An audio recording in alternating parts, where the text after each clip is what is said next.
Waduh guys, kalian pernah kepikiran nggak sih? Jangan-jangan besok kerjaan kita digantiin robot semua gara-gara AI. Ini lagi rame banget kan? Tahan dulu napasnya. Sebelum overthinking soal lowongan kerja digeser AI, kenalan dulu dong sama kita. Halo semuanya, gue Fadil. Dan gue Mila. Selamat datang lagi di Pod FM Podcast Fadil dan Mila. Asyik banget bisa nemenin kalian lagi nih. Iya nih, kita balik lagi pastinya buat ngobrolin hal-hal yang lagi panas, yang bikin penasaran bareng kalian semua. Betul, semoga pada semangat ya hari ini. Nah, ngomongin soal AI yang katanya mau mengambil alih kerjaan kita nih. Haha, dengar isu AI gantiin kerjaan tuh, aduh mirip banget kayak dulu pas awal-awal ada kasir self-checkout di supermarket. Ingat nggak? Oh ya, bener. Banyak yang parno kasirnya bakal hilang semua. Nyatanya kasirnya ya masih ada aja, malah mungkin ada kerjaan baru buat maintenance mesinnya atau bantu orang yang gaptek pakai mesinnya. Pinter-pinter kitanya aja cari celah kan? Anjir, iya banget sih kayak gitu. Bener juga. Jadi nggak selalu berarti hilang kerjaan ya, tapi bisa jadi berubah bentuk aja gitu. Oke, menarik nih. Mari kita kupas tuntas soal AI dan masa depan kerja ini. Siap. Ayo kita bedah bareng-bareng. Oke, jadi gini, denger-dengar nih ya, ada data dari Forum Ekonomi Dunia yang bilang sampai 2030 nanti bisa jadi ada sekitar 92 juta peran pekerjaan yang hilang secara global gara-gara AI. Lumayan bikin deg-degan sih angkanya. Tapi jangan lihat situ doang dong.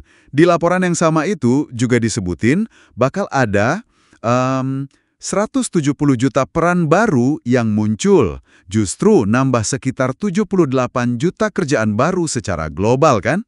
Wah, serius? Malah nambah? Mesin tik digusur komputer deh. Yang kerjaannya cuma ngetik doang emang berkurang, iya. Tapi lihat deh, kerjaan baru yang muncul. Desainer grafis butuh komputer, programmer bikin software, admin sosmed ngurusin konten. Ibaratnya ya ganti mainan aja gitu loh, dari mesin tik ke keyboard, lebih canggih. Oh, gitu ya logikanya. Jadi potensi tumbuhnya malah lebih gede. Wah, nggak jadi panik deh kalau gitu. Oke. Terus katanya AI ini bisa jadi kopilot kita ya, bukan pengganti. Nah, bener banget. Itu istilah yang pas. Jadi AI itu bukan musuh yang ngerebut kursi kita, tapi lebih kayak asisten super canggih atau kopilot gitu.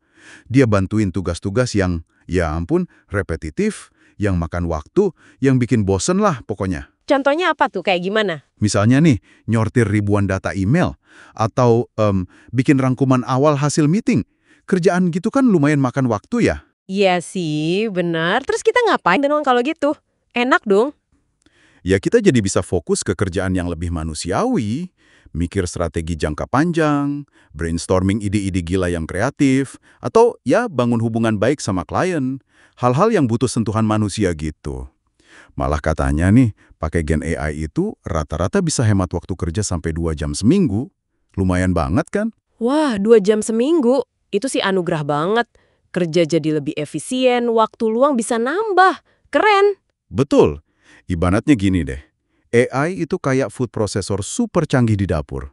Dia bisa motong bawang, ngalusin bumbu dalam hitungan detik. Cepet banget kan? Iya. Tapi, yang nentuin resep rahasianya apa, yang ngeracik rasa biar pas di lidah, yang nata makanan di piring biar cantik kayak di resto bintang 5, ya tetap si chef alias kita. Keputusan final dan sentuhan kreatifnya itu tetap di kita loh. Masuk akal banget analoginya. Jadi kita tetap jadi otaknya ya yang ngarahin. Oke, paham. Terus nih, biar kita nggak kalah saing sama AI, skill apa sih yang perlu diasah banget? Apa kita harus pada jadi programmer semua gitu? Kan pusing juga ya. Nah, ini penting. Nggak harus jadi programmer kok, tenang aja. Justru yang makin penting itu human skills, skill-skill manusiawi kita. Kayak apa tuh? Pertama, mikir kritis. AI kan ngasih data atau saran. Nah, kita yang harus nilai, ini beneran relevan nggak? Masuk akal nggak buat situasi kita? Kedua, kreativitas. AI bisa bikin gambar atau tulisan, oke. Tapi ide orisinal yang out of the box itu datangnya dari mana coba? Ya dari kita. Ketiga, kecerdasan emosional. Ini penting banget buat kerja tim, mimpin orang, negosiasi sama klien. AI mana bisa ngerasain perasaan orang? Keempat, adaptasi. Ini kunci. Teknologi lari kencang banget, kita harus bisa ngikutin perubahannya. Minimal kita melek AI lah. ngerti cara pakainya buat bantu kerjaan kita sehari-hari. Oke, jadi lebih ke ngasah kemampuan dasar manusia ya, bukan cuma soal teknis AI-nya dong. Persis. Gampangnya gini deh. AI itu kayak kalkulator super canggih. Cepet banget ngitungnya, nggak ada lawan. Tapi kita yang harus tahu kapan harus pakai rumus tambah, kurang, kali, bagi, dan yang paling penting, kenapa kita perlu ngitung itu. Logika sama tujuannya itu tetap di kita manusianya. Paham. Jadi nggak perlu panik harus les coding semua ya. Phew, syukurlah. Tapi, tunggu dulu. Ada yang menarik nih dari sumber lain, katanya justru pekerja kerah putih yang pendidikannya tinggi atau gajinya gede, malah bisa lebih kena dampak AI. Kok bisa gitu ya? Agak aneh nggak sih? Nah, ini unik emang. Ada studi dari Brookings Institution yang bilang gitu. Tapi bukan berarti mereka langsung diganti total ya. Lebih ke arah peran mereka bakal berubah drastis. Justru mereka yang harus paling jago memanfaatkan AI buat ningkatin kualitas kerja mereka. Bukan sekedar, oh gue bisa pakai. Oh, jadi levelnya lebih tinggi lagi ya? Betul. Kuncinya ada di human judgment atau penilaian manusianya. Kapan kita bisa percaya 100% sama output AI, kapan kita harus intervensi pakai pengalaman dan insting kita. Nggak bisa telan bulat-bulat juga kan? Woi, dalam juga nih pemikirannya. Analoginya gini deh, beda gampang. Punya mobil sport super kenceng itu percuma kan kalau cuma dipanasin di garasi doang. Nggak berani dibawa ngebut di sirkuit atau bahkan dipakai buat nganter ke tempat penting. Iya juga ya sayang mobilnya. Nah, justru supir yang jago lah yang bisa memaksimalkan potensi mobil itu. Bisa menang balapan, bisa sampai tujuan dengan cepat dan aman. Nah, kita harus jadi supir jago untuk AI ini. Biar AI-nya bisa kita pakai maksimal buat kerjaan kita, bukan malah bikin kita takut. Keren. Jadi intinya bukan diganti, tapi cara kerjanya yang berubah total, dan kita harus bisa nyetir AI-nya ya. Adaptasi lagi kuncinya. Tepat sekali. Itu intinya. Yup deh guys, jadi kesimpulannya nih ya dari obrolan kita, gak perlu panik berlebihan soal AI bakal ngambil semua kerjaan. AI itu lebih kayak alat baru yang super canggih yang bakal mengubah cara kita kerja.